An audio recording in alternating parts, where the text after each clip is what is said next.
Oh, a new setting. Well, anyway, I'm in North Carolina visiting family. Don't worry, I did my whole quarantine period and got tested to make sure I was COVID safe with traveling, which was fun. Nothing like flying in for the holidays and then spending a week alone driving yourself insane. You know, it was good to be healthy and safe about the whole thing. Yeah, so shot this video, you know, before 2021 / the coup year. This is the new space I'm in. It's a video, so I'm sorry if this video is like super echoey. Get on with it! Yikes.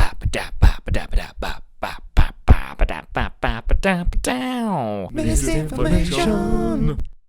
I've dreamt about winning the lottery for as long as I can remember. The fantasy for being able to solve all of my family's and friends' financial problems, travel wherever I want to travel, and never have to clip coupons again. But without getting into how screwed up just the idea of fantasizing about the lottery is, I want to break down really quickly what the lottery actually is, and then dive into how we collectively are making a select few people who do not need the money win the lottery all the time. Just not in the way you think. Oh, very good. Keep your freaking notes visible to the camera. Very, very nice. Okay, the lottery works like this. Hundreds of thousands of folks buy lottery tickets or even millions, depending on which lotto you play. Then out of all those people, one person wins. So basically, playing the lottery is where a lot of people decide to pay in a lot of money to benefit one person. And then I had a shower thought the other day.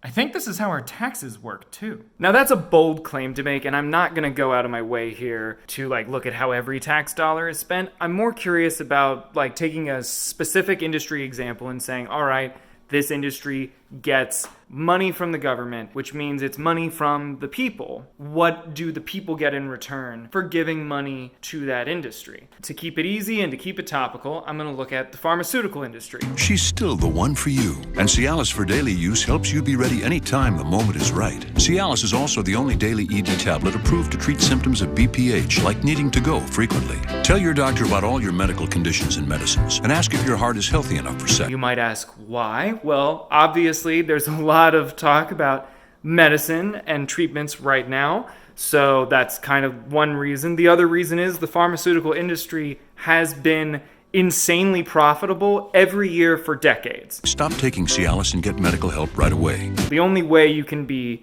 clockwork levels of profitable is if the government is helping you. So the question is, how much is the government helping? And then what do we, the people, get in return for giving that money to the pharmaceutical industry? What? Different room again? Well, I'm trying to find something a little less echoey, and I hope this works. So the pharmaceutical industry is one of the most consistently profitable industries in the United States. For the past 20 plus years, there is not a single American industry that has outperformed Big Pharma in terms of profitability.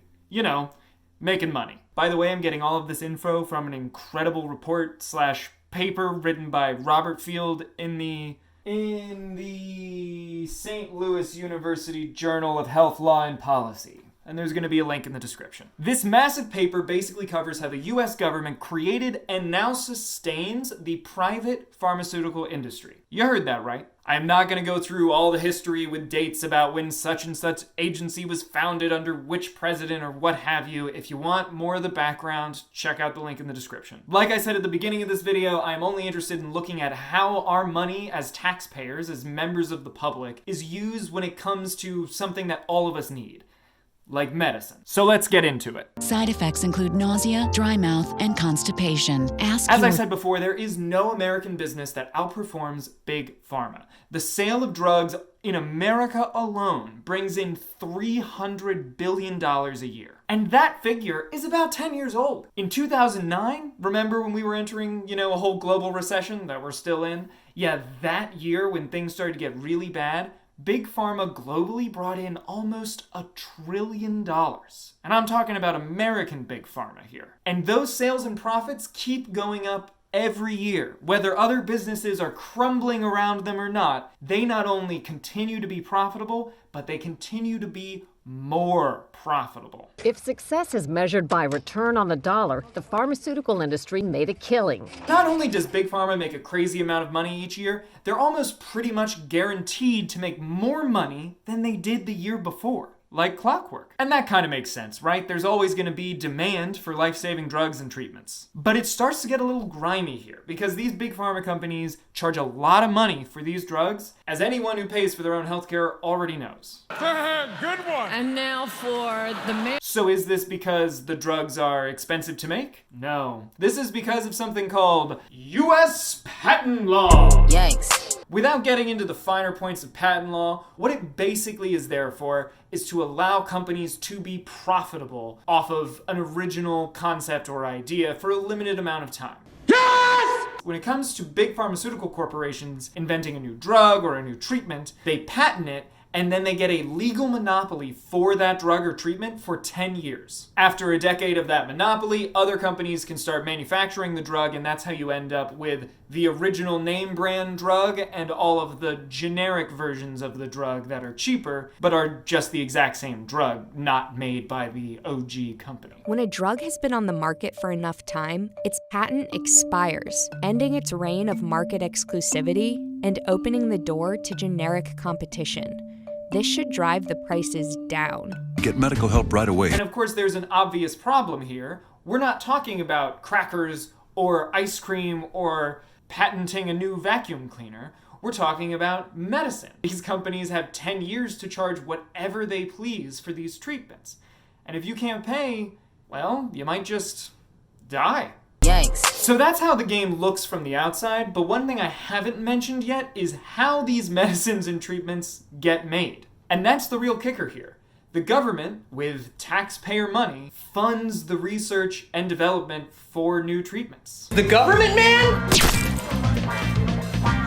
If pharmaceutical companies want to keep making the insane amount of money they make year after year after year, then they have to invest a lot in R&D for new drugs. R&D is shorthand for research and development. And this is so new medical discoveries can be made and treatments for both new and old diseases can come about. Now, when we talk about what pharmaceutical companies are doing when it comes to investing in R&D, a lot of what they're putting money into is actually just tweaking old drugs that already exist. They do this to patent the newly tweaked drug and then sell it to treat the same thing that the old drug was treating. But because it's technically a new drug, they can patent it and charge whatever they want for it all over again. Even the newest variation of insulin has long been approved by the FDA.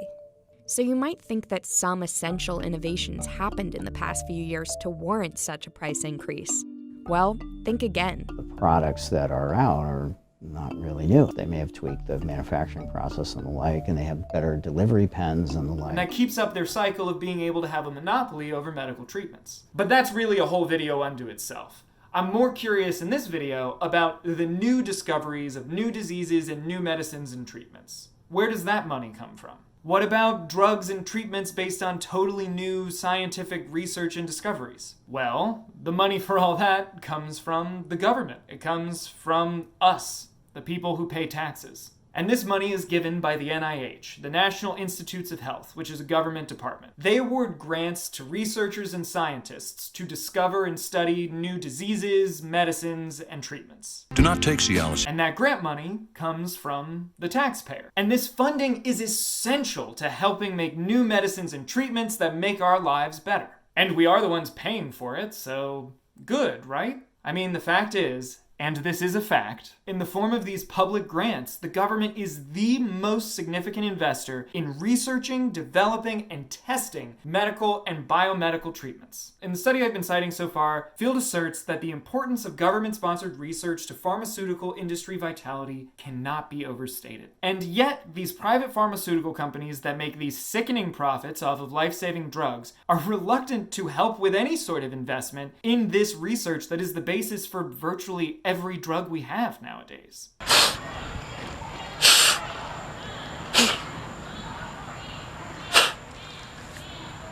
I don't even know where to begin. I'm so pissed. But if the government is paying for all of this research that is the basis for all of our medical treatments, then how are private entities getting their hands on this stuff? Well, this is where it gets fun. In 1980, Congress passed the Patent and Trademark Law Amendment Act. It was also known at the time as the Bayh-Dole Act. And what this law does is give institutions that receive money from these public grants the right to patent the inventions and discoveries resulting from this government funding. Yikes. I honestly can't even. If we look at the Human Genome Project, which is one of the most important medical endeavors of our time, it is not a single project. It represents a large number of studies all about the human genome and discovering different and new things about genetics and biomedical treatments, and I'm not a fucking scientist, but it's been going on for a while, since the 50s or the 60s. The government funded all the research. In the 70s or 80s, check the link in the description for the exact decade, the government put in about $2.8 billion into the Human Genome Project. That is out of $3.8 billion. So private industry put in $1 billion, and then the government put in $2.8 billion. Good one! This investment has resulted in just wonderful discoveries for the species, but it also has resulted in a crazy amount of profit for private industry. The pharmaceutical industry made a killing. This whole place sucks. Since the Human Genome Project began and significant discoveries have been getting made, it has generated an insane amount of profit for pharmaceutical giants, roughly $70 billion a year. I have more money than God. Now, this economic growth has resulted in an estimated increase of about $49 billion in tax revenue, which is great. But remember, that's over multiple decades. So the government invested $3 billion and has gotten about $50 billion back for that $3 billion investment. Sounds pretty good.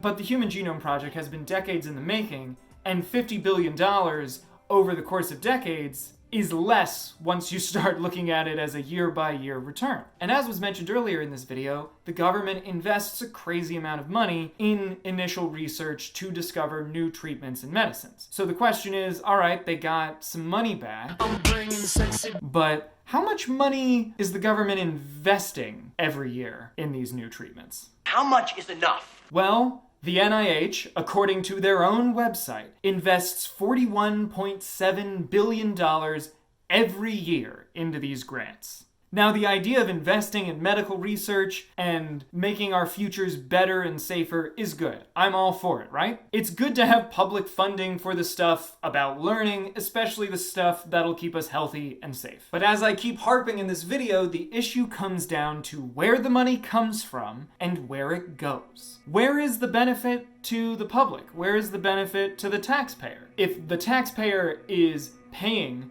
for all of this research and making all of these drugs possible, but the patents are being given to private individuals and private companies, then how are we benefiting? I mean, sure, you could say, well, it's allowing more of us to live and it's creating more jobs and that's increasing tax revenue, but is it actually increasing tax revenue in a way that matters? Because I don't see it anywhere.